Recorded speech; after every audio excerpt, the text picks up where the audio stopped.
kolleegi soovitusel väike video siis Hiina elektriautost CRS3. Võib-olla natukene tehnilist juttu ka pisut. Et aku on siis sellel sõidukil 53,6 kilovatti. Kiri külje peal ütleb, et sõidab 329 kilomeetrit. Passis võimsus 50, mootori võimsus 120 kilovatti, esivedu ja hind 38 900. Esmalt, kui ma sellest Hiina asjast üldse midagi räägin, siis mida võiks kiita on, et on isegi teinud täitsa normaalse väljanägemisega auto valmis. Et on täiesti okei.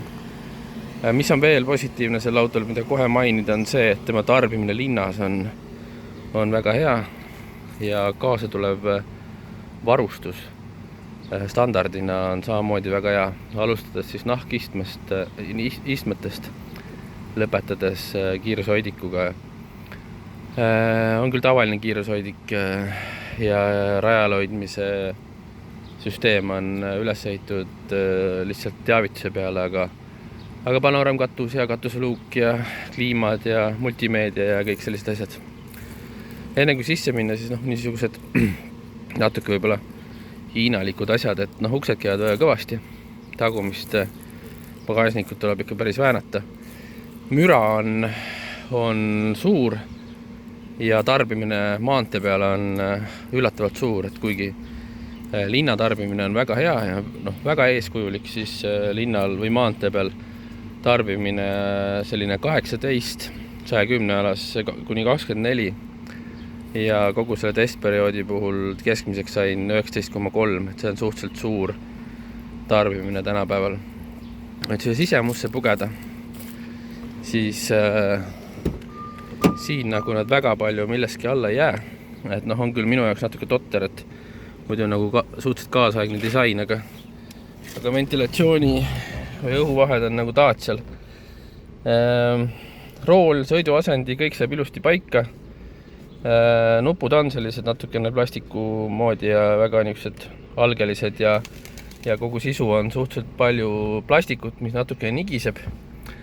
Multimeedia on väga minu jaoks imelik, et kohati ei ole YouTube või Bluetoothist kuulda, kui kellegi räägid.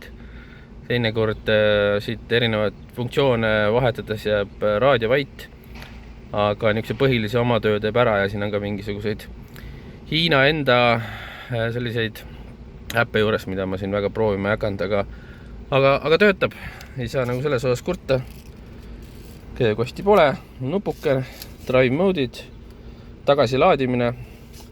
Tagasilaadimine on küll selline hüppav, et ei ole sujuv. Eriti kui Ekoga sõita, siis kui gaasi lahti lased, siis on selline tunne, et pidurdab ninaklaas, et see ei ole väga mugav ja see ei ole nagu sujuvalt ümber tehtud.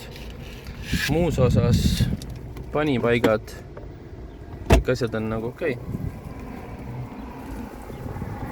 Istmed, tagaruumi piisavalt.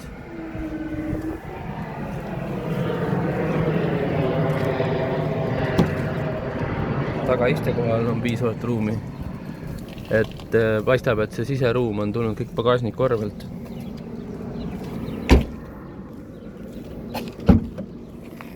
Tagapagasnik on väga väike ja ka katte eemaldamine ei anna midagi, sest siin all on varuratas.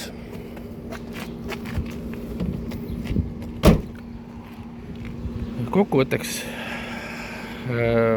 siin on autod küll, eriti on ettevõtetele, kuna siin on passis 50 kilovatti ja erisoodustus väga väikene. Kindlasti sobib linna, kindlasti pole kõige mugavam maantee peal.